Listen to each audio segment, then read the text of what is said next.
Hola. Óyeme, qué cariño tan lindo. Gracias, muchas gracias. Me siento querido. Yo como que me mudo otra vez para Saltillo. Muchas gracias, muchas gracias. La verdad que me emociona mucho y estoy muy, muy feliz de estar acá. Muy feliz de verles otra vez. Ya tenía como casi 2 años que no estaba un domingo acá con ustedes. Y la verdad, bueno, Ale exagera un poco. Está bien, ese es el cariño que nos tenemos. Definitivamente somos hermanos y así nos tratamos. Muy contento, saludos de mi esposa, saludos de su iglesia en Monterrey, porque es su iglesia en Monterrey, saludos de ellos también. Estamos muy contentos de poder estar en 2 ciudades ahorita y dentro de muy poco vamos a estar en 3 ciudades, como ustedes ya saben, en Ciudad de México. Ya estamos todos planeando, así que estoy súper contento de estar acá con ustedes y yo pudiese hablar muchísimo acerca de muchas cosas emocionantes para mí de verles, pero si no, Alejandro ya no me va a seguir invitando. Entonces, como yo quiero seguir viniendo, ¿verdad? Tengo que dedicarme hoy a lo que vine, que tiene que ver con saludarles, claro que sí, pero también hablar de este tema que nos emociona a todos. Así que hoy, amigos, estamos en nuestro segundo domingo de Punto de Partida, una serie que nos tiene súper emocionados a nosotros. De hecho, nosotros anticipábamos esta serie con muchísimo tiempo. Antes de avanzar en lo que tiene que ver con el punto que yo voy a abordar el día de hoy, yo quisiera que hiciéramos una pequeña recapitulación de lo que se vio la semana pasada. ¿Está bien? Hablábamos de Punto de Partida y hablábamos que Punto de Partida es una serie sumamente relevante y es relevante para todos porque todos tienen un punto de partida, todos tenemos un punto de partida y todo tiene un punto de partida. Tu matrimonio tuvo un punto de partida, tu profesión tuvo un punto de partida, tus finanzas tuvieron un punto de partida, tu paternidad tuvo un punto de partida, todo tiene un punto de partida, pero hay algo especial, hay algo en particular que pareciera que a nosotros se nos olvida cuando se trata de punto de partida y es que nuestra fe también tuvo un punto de partida.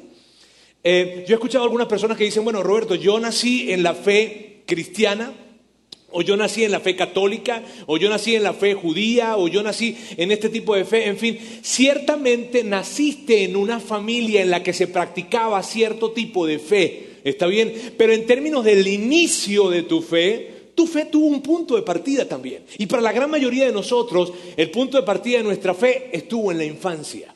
Bien, y tuvo que ver con una conversación que tuvimos con nuestros padres probablemente, o con algún pastor, o algún sacerdote, o algún rabino, o algún líder de una iglesia, en alguna iglesia, en una mezquita, en una sinagoga, en un campamento, en una escuela dominical, en fin, en algún lugar en nuestra infancia, en algún momento de nuestra infancia, tuvimos ese punto de partida con respecto a nuestra fe. El asunto fue que nosotros crecimos, nosotros maduramos, yo espero, ¿verdad? Pero nuestra fe no maduró.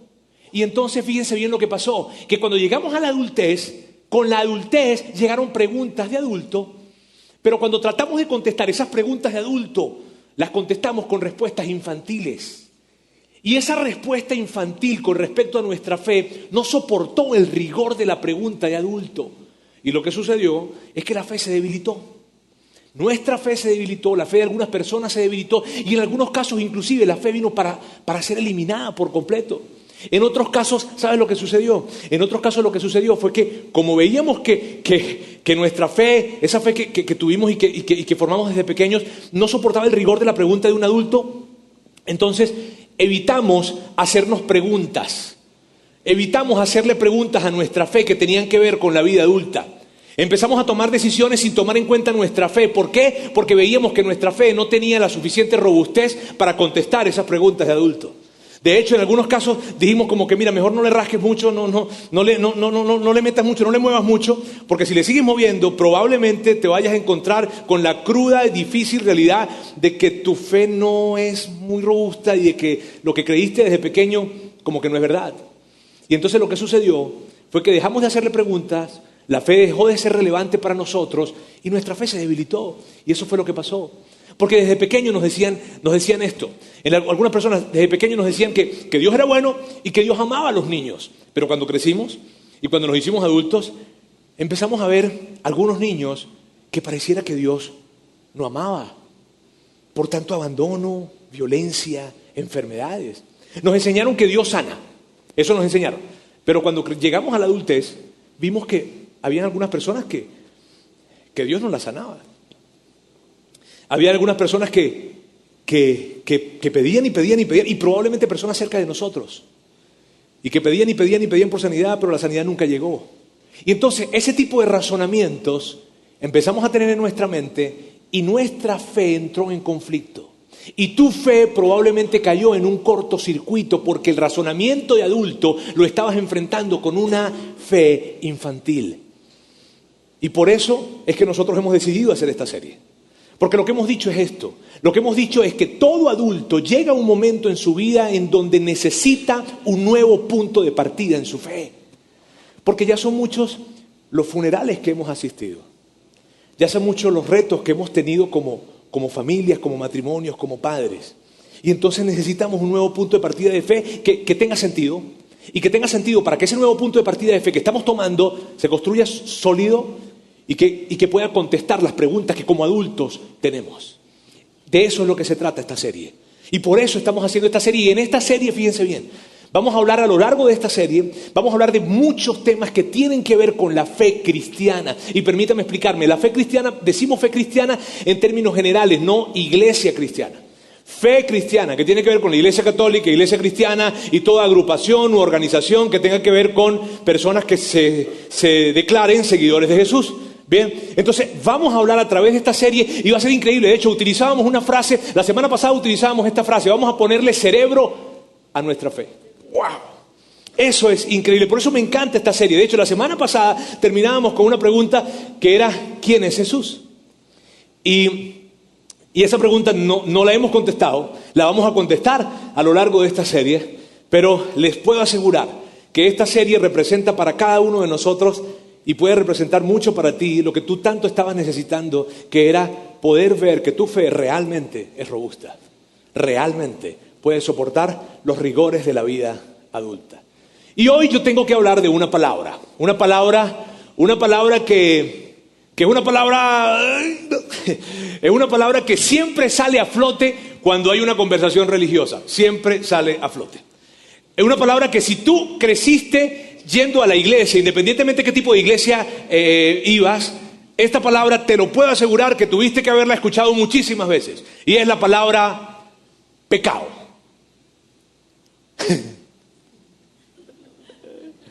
y sabes, la palabra pecado, de alguna manera, ¿no? La palabra pecado, el tema con la palabra pecado es que en este tiempo que nos tocó vivir a nosotros, en esta cultura, es una palabra que solo se usa en conversaciones que tienen que ver con la religión o con Dios o en una iglesia, pero normalmente tú no escuchas la palabra pecado en otro contexto, ¿cierto? Si tú eres mamá o papá, tú no agarras a tus hijos y le dices, a ver mi amor, ¿pecaste contra tu mamá? No.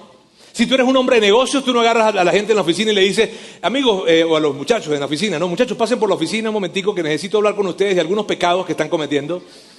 No. El oficial de tránsito no se acerca y te hace una multa y te dice, amigo, le voy a multar por el pecado que acaba de cometer. Ni tampoco tú le dices, oficial, eso que usted me está proponiendo es un pecado. Eso, sí es muy raro, ¿verdad? Sería sumamente raro que habláramos de esa manera, ¿verdad? Pero el punto es este, independientemente de qué tipo de fe tú tengas o con qué tipo de fe te identifiques o religión o te vayas a identificar el día de mañana, te puedo asegurar esto, tarde que temprano la palabra pecado siempre va a salir sobre la conversación, siempre. Otra de las cosas con esta palabra pecado es que la palabra es fuerte, es muy fuerte.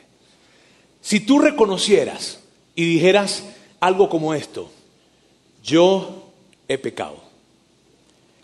Órale, ¿cierto? Que parece que detrás hay un fondo como pequé. Yo he pecado. Mira, esa palabra no se dice así llanita, plana, no. Cuando esa palabra se dice, aparecen negritas, aparece con signos de exclamación a los lados. No es una palabra que tú digas y que bueno, ya no, se dice y es fuerte. De hecho, cuando decimos esa palabra, es como si quedáramos atrapados. Es como que, mira, no hay mucho espacio para moverse cuando decimos pecado. Cuando decimos yo he pecado, no hay mucho margen. Porque no es como que si, bueno, mi abuelo hacía eso, mi papá también lo hacía, y bueno, yo, mi niño interior y todo lo que tengo por dentro. No, viejo, si tú dijiste yo he pecado, si tú dijiste la palabra pecado, es como que si te pararas enfrente de un espejo y dijeras, yo pequé y el problema soy yo. Y debido a que esa palabra es tan fuerte, Debido a que esa palabra es así de fuerte, lo que hemos hecho y lo que esta cultura ha hecho es que la hemos sustituido. Y eso ha sido algo sumamente negativo, les cuento. Ha sido terrible. ¿Y por qué ha sido terrible? Porque la palabra por la que la hemos sustituido ni se acerca a la gravedad de la palabra pecado. Ni se acerca a lo que implica decir la palabra pecado. Pero la sustituimos, y la sustituimos ¿por qué? Porque nos parece menos ofensiva, nos parece menos condenatoria, nos parece más amigable. Y entonces sustituimos la palabra pecado por la palabra error. Y yo entiendo muy bien por qué la sustituimos. Lo entiendo muy bien. Pero amigos, miren bien, estuvo muy mal. Y está muy mal sustituirla, y ya vamos a hablar acerca de eso. Pero piensen en lo siguiente, porque esto es lo que ha pasado. Fíjense bien, esto es lo que ha pasado. Ha pasado que muchas veces tú has estado sentado allí viendo televisión y de repente vemos a un político o a un personaje famoso de los deportes o de la industria, en fin, del mundo empresarial, donde sea, y de repente aparecen como con 8 o 10 micrófonos enfrente diciendo algo como lo siguiente. Bueno, yo vengo en esta oportunidad para hablar públicamente de que en este tiempo yo he estado cometiendo algunos errores. Y entonces hablan de los errores que cometieron. Pero resulta que con ese error que cometieron, dañaron a su familia, dañaron sus vidas, dañaron su reputación, acabaron con la administración pública. Y están diciendo que cometieron algunos errores. Y tú estás sentado escuchando eso y tú estás diciendo, no, eso no es un error, compadre. Un error es cuando tú te equivocaste y de repente agarraste y borraste y vámonos, ¿no? Un error es cuando en vez de ir a la izquierda cruzaste a la derecha y hago un retorno y me regreso. Pero eso no es un error. O sea, lo que tú hiciste no es un error. Busca una palabra diferente, pero error no es. Pero decimos eso, pero dicen eso. He estado cometiendo algunos errores. Mira, véanlo de esta manera, piensen en esto. ¿Qué les parece si yo llegara acá hoy, verdad? Ustedes no me conocen, nadie me conoce, y lo primero que yo les digo es esto, lo primero que yo les dijera sería esto. Buenas tardes, por favor, ¿pudiesen levantar la mano a aquellas personas que recientemente han cometido algunos errores? Yo pudiese apostar que todos levantarían la mano, ¿cierto? Todos levantarían la mano porque incluso hasta el que no quiera levantarlo la levanta porque a lo mejor no le vayan a decir, te crees perfecto, o qué, en fin, pero levanta la mano, ¿no? O sea, levantamos la mano. Pero ¿qué pasa si yo llegara, tú no me conoces, yo no te conozco, en fin, no nos conocemos, y sin ningún contexto, ninguna presentación, yo les digo, pudiesen levantar la mano las personas que recientemente han cometido algunos pecados? Cuando dices recientemente, ¿te refieres a qué? Sí, ¿cierto? ¿Por qué con error? Porque con error levantamos la mano. Y quien no se equivoca, y levantamos la mano, pero con pecado no queremos hacerlo. ¿Y por qué? ¿Por qué esto sucede? Porque esa palabra es una palabra muy fuerte, amigos. La palabra pecado es una palabra muy fuerte, pero sustituirla es sumamente mal. ¿Por qué? Porque lo que está detrás de la palabra error, y permíteme mostrártelo acá, es conocimiento insuficiente. O sea, esto es lo que está detrás. Óyeme, yo no sabía. Yo no sabía que eso iba a terminar así, la verdad, no. No, mira, yo me equivoqué, perdón, de verdad, yo nunca me imaginé eso, nunca. Pero es cierto que tú has cometido errores y sabías que estaba mal lo que estabas haciendo. Entonces la verdad es esta: a veces cometemos errores a propósito. Y permítanme decirles algo: ¿qué es eso? O sea, ¿qué es un error a propósito? ¿Cómo se le llama eso, chico? Error a propósito. Sí, aparecen diciendo, es que tengo 4 años cometiendo errores. Eso no se puede llamar error. De hecho, mira esto. Cometemos el mismo error una y otra vez. De hecho, hasta canciones se han escrito de eso, ¿sabes? Sí. Tropecé de nuevo y con la misma piedra, en cuestión de amores nunca de entender. Yo que había jurado no volver con ella, tropecé de nuevo y con el mismo pie. ¿Cómo le llamas a eso? Es más, ¿cómo le llamas a la persona que tropieza con la misma piedra y con el mismo pie? Ah, eso no puede ser un error. De hecho, miren bien. Cuando nosotros cometemos errores, realmente errores, ¿qué es lo que normalmente hacemos? ¿Qué es lo que normalmente hacemos? Esto. Tú corriges el error. Te equivocaste escribiendo un número. Ah, bueno, le echas corrector líquido, lo borras y vámonos. ¿Cierto? Te equivocaste cruzando a la izquierda. Ah, bueno, pues esperas el retorno que viene y le das a la derecha y corriges. Ya, corregiste, sin problema, ¿cierto? Y eso es lo que hacemos. Pero lo que está sucediendo con nuestras vidas y lo que sucede como en la vida de muchísimas personas es lo siguiente, que tú no logras corregirte a ti mismo. ¿Y por qué no puedes corregirte a ti mismo? ¿Por qué no logras corregirte a ti mismo? Porque no es un error, viejo. Porque no se trata de error. No. Si fuese un error, lo corriges. Pero muchas personas tratan y no pueden corregirlo porque es algo más profundo que pretender llamarlo error. No es un error. Algunos de ustedes han gastado mucho dinero tratando de corregirse y no lo han logrado. De hecho, amigos, con mucho respeto les digo esto, pero algunos de ustedes han arruinado matrimonios porque no pudieron corregirse. Han arruinado trabajos porque no lograron corregirse. Algunos de ustedes están llenos de deudas. Y cuando estaban tomando las decisiones, las malas decisiones financieras, sabían que la decisión era mala e igual la tomaron. ¿Qué onda con nosotros? No es un error. De hecho, mira esto. Personas que tratan de corregirse y que tratan de cambiar algún área en sus vidas y entonces hacen lo siguiente. Empiezan, tú sabes, se proponen algo y ya llevan 10 días, 11 días, 12 días, 13 días sin hacer esa cosa que no quieren hacer. 13 días llevo 13 días sin tomar, llevo 13 días sin ver esas imágenes, sin ver esas cosas, llevo 13 días sin ir al centro comercial a sacar la tarjeta de crédito, llevo 13 días y ya llevo 13 días, 14 días, 15 días, pero de repente ya llevo 15 días, ya llevo 15 días y yo como que merezco un break, ¿no? No, sí, porque una sola vez no pasa nada, ¿a poco sí?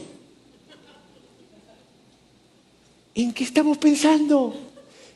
¿De dónde viene el razonamiento que dice, voy a hacer algo que está mal, que sé que está mal, que sé que me va a hacer daño y que probablemente le haga daño a las personas que más amo, y lo hago? Eso no se llama error. No se puede llamar error. Y ese es el punto, amigos. Que en la palabra error no da el ancho de lo que realmente se trata. Y un primer paso para ti puede ser el que puedas reconocer que probablemente la palabra pecado sea una realidad en tu vida. Que probablemente tú y yo somos pecadores. De hecho, yo les voy a mostrar una definición de la palabra pecador. No es algo teológico, todo es algo que todos podemos entender sin ningún tipo de problema. Se la voy a colocar acá, para que ustedes sepan cómo es que son los pecadores. ¿Está bien? Es decir, es alguien que sabe lo que está mal y lo hace de todas formas. ¿Alguna vez tú has hecho algo así? No. Yo simplemente se los doy por un tema de cultura general. ¿Está bien? Más bien Monterrey probablemente, pero aquí no. Mira, amigos, cuando Jesús habla de pecado, y yo no te quiero convencer el día de hoy de que tú tienes que creer en Jesús, no, nada de eso.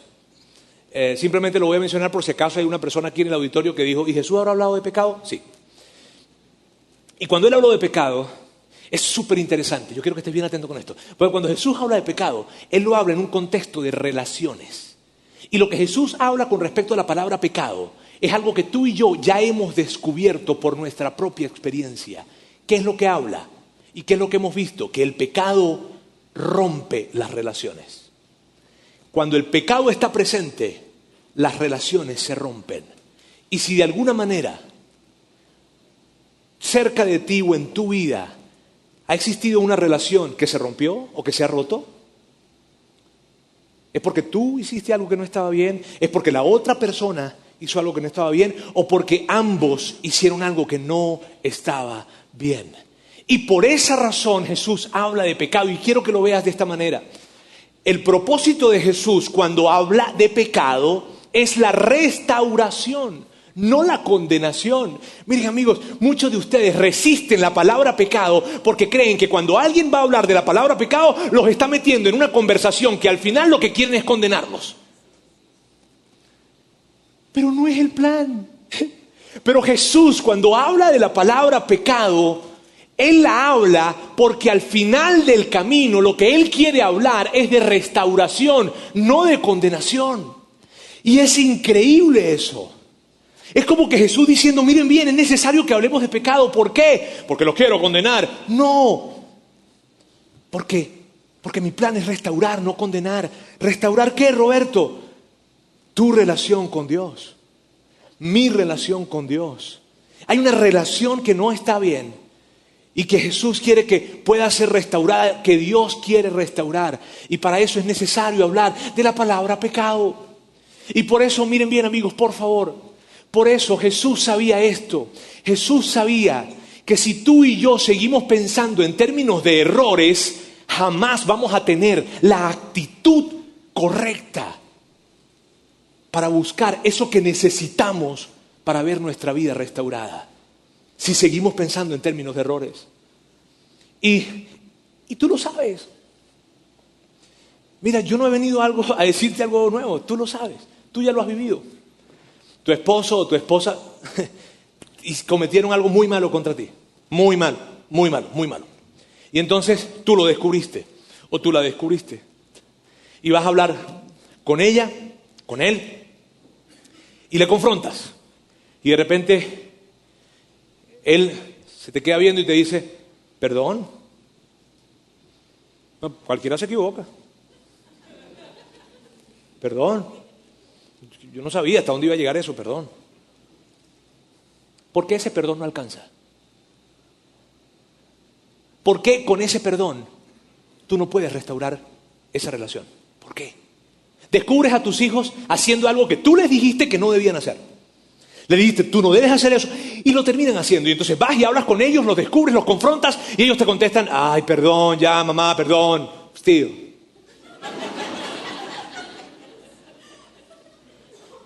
Mamá, papá, perdón, perdón. ¿Por qué ese perdón no alcanza? ¿Por qué? ¿Por qué la conversación no puede terminar? Ay, qué bien que reconocieron su falla y vámonos de vacaciones.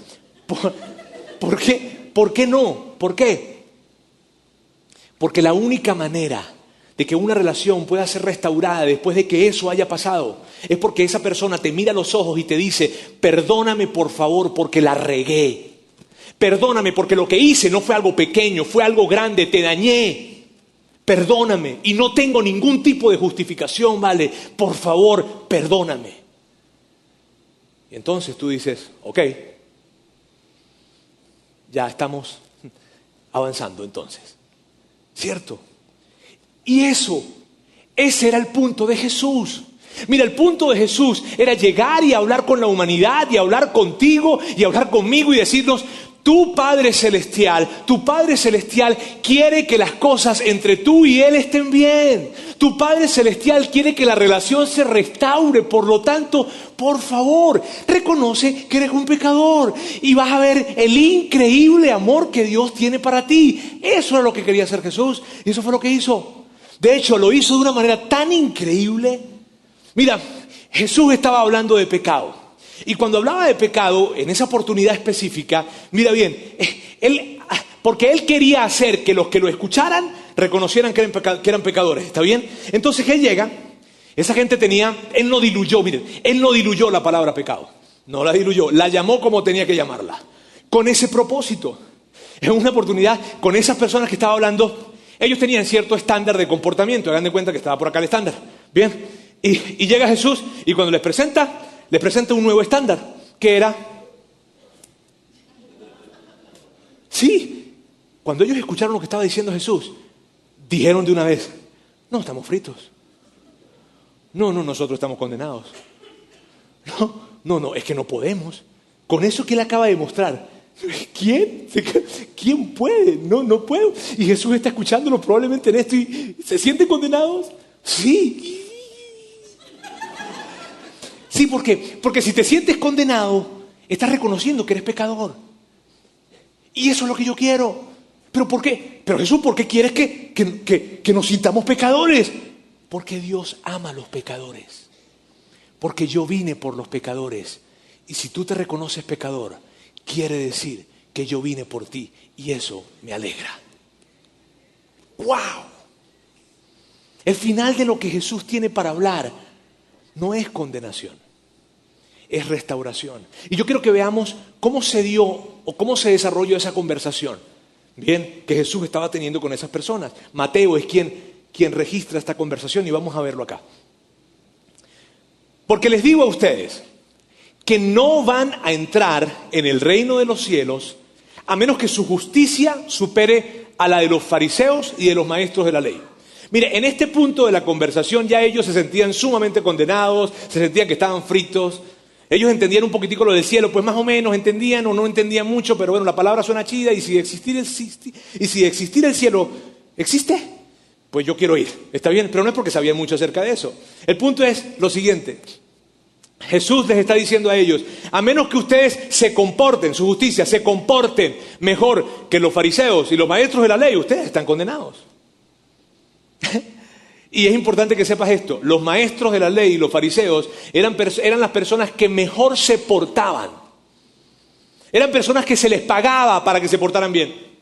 Sí, es cierto, porque ellos tenían que mantenerse puros ceremonialmente hablando para que Dios les escuchara, así funcionaba el sistema de ese tiempo. Y entonces lo que Jesús les estaba diciendo a ellos era esto, ustedes necesitan comportarse mejor que las mejores personas que ustedes conocen, y si no lo hacen, son culpables. Y luego continúa, mira lo que les dice. Ustedes han oído que se dijo a sus antepasados, no mates.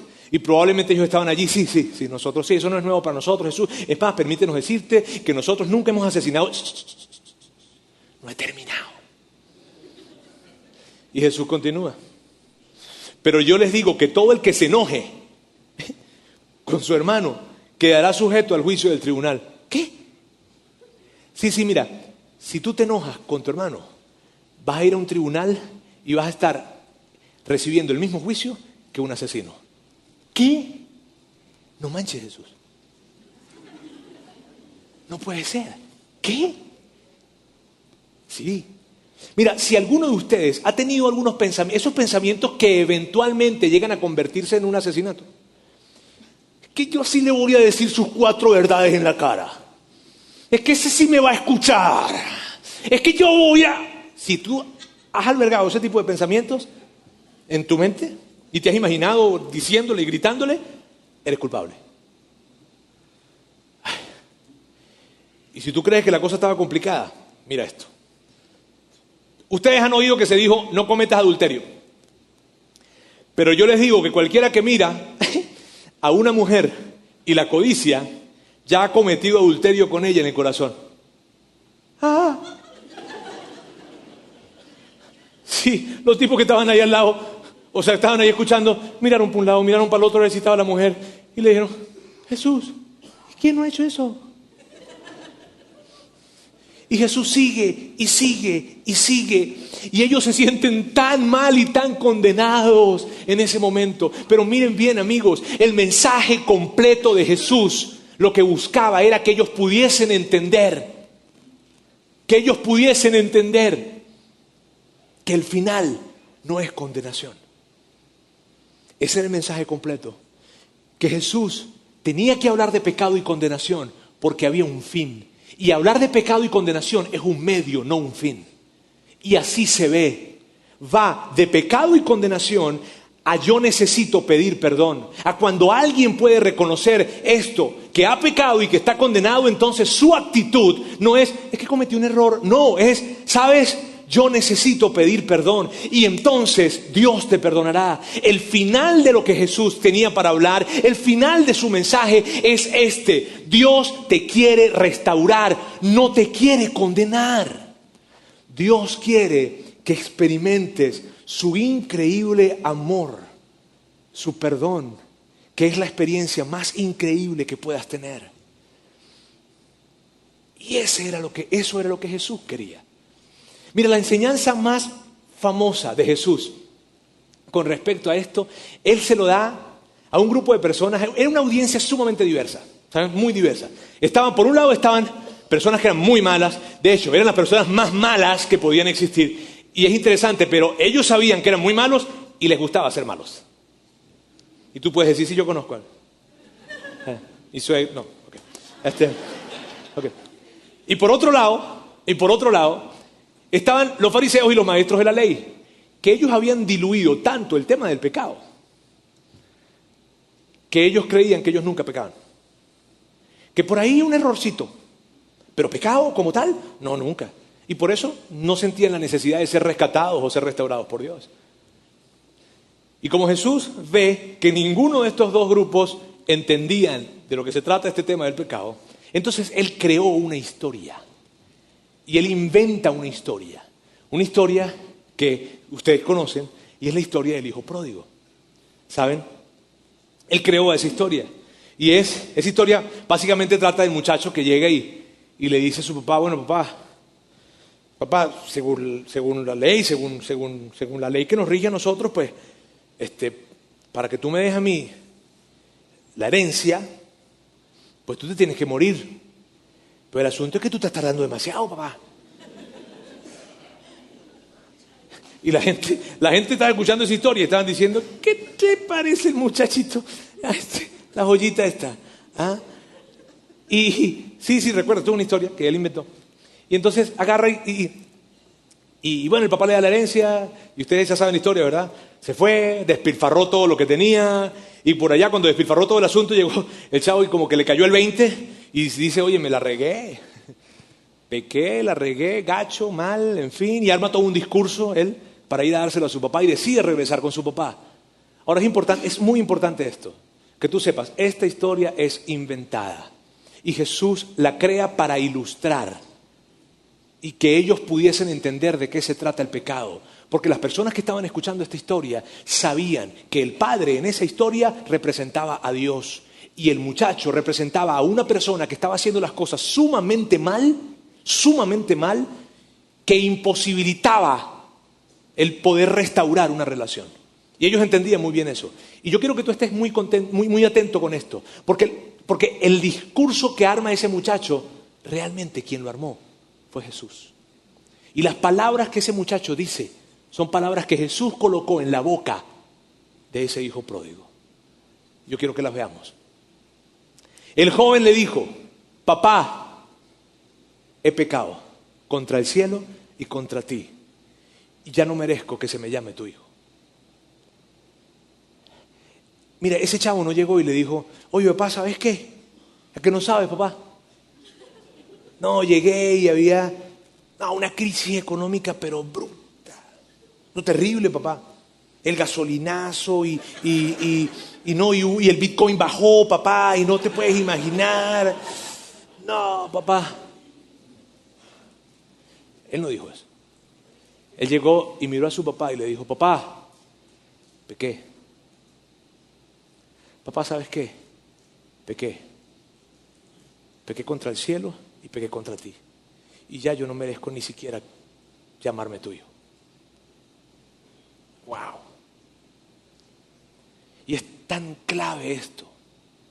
Porque cuando él dice: ya ni siquiera merezco llamarme tu hijo, esto es lo que está implícito. Papá,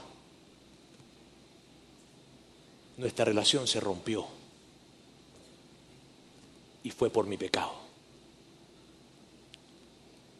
Y la siguiente frase que usa Jesús es tan increíble. Pero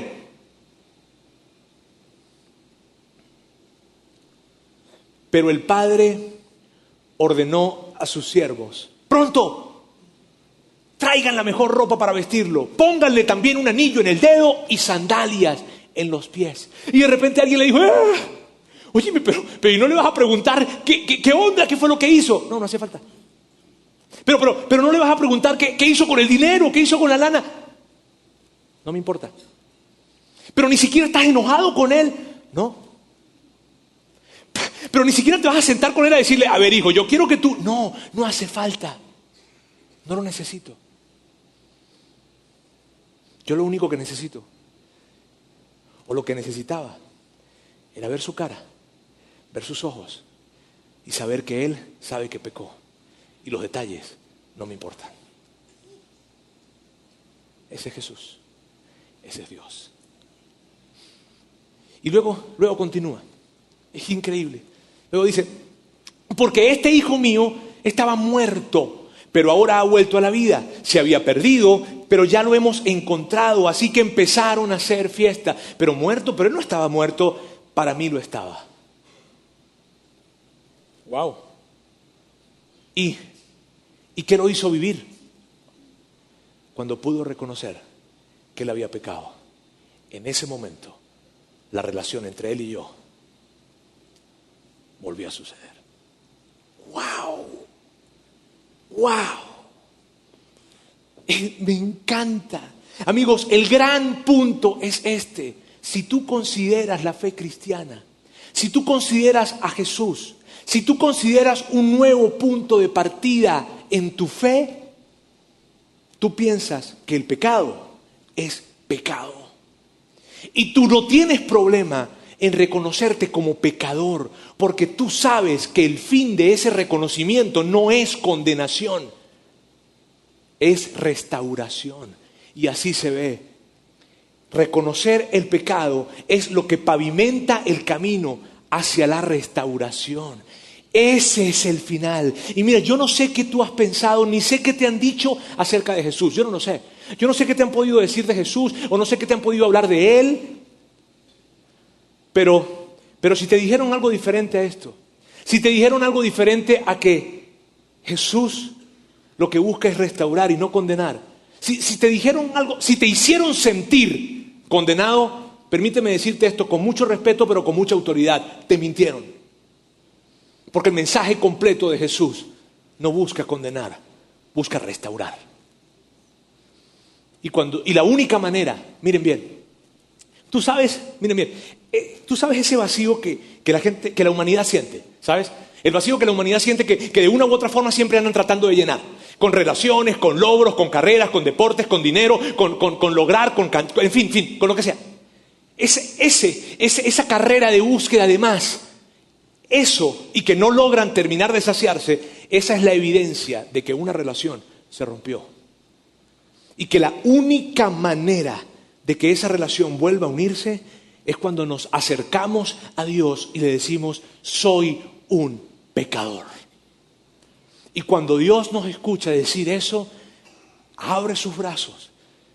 Y tú le dices, permíteme decirte los detalles de lo que hice. Y Él te dice, shh, no hace falta. Bienvenido a casa. Oh, wow. Ese es nuestro Dios. Ese es su mensaje. Su mensaje es un mensaje, el mayor mensaje que hay de restauración. Y si en algún momento, a causa de tu pecado, tú te has sentido rechazado o condenado, quiero que sepas que no era lo que Jesús quería. Lo que Él quería era que te sintieras pecador para que pudieses experimentar su restauración.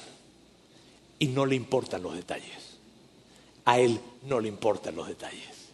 Wow. Mira, hoy yo quiero que terminemos, siempre colocamos tarea. Siempre terminamos y dejamos una tarea para que ustedes la puedan hacer en la semana, ¿cierto? Y lo que queremos hacer, y lo que yo quiero hacer, es dejarles una tarea.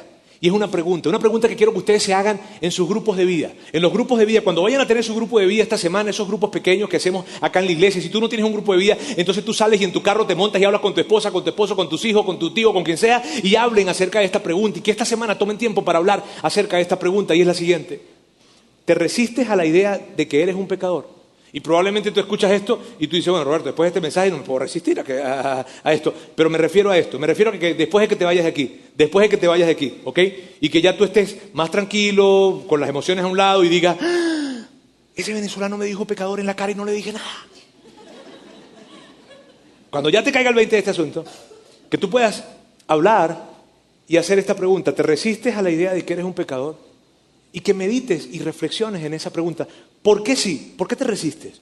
¿O por qué no? ¿Por qué no te resistes? Y si tú reflexionas un poco en esa pregunta, miren bien, ese será un gran paso en el reinicio de tu fe. Permíteme orar. Quiero dar gracias, Dios.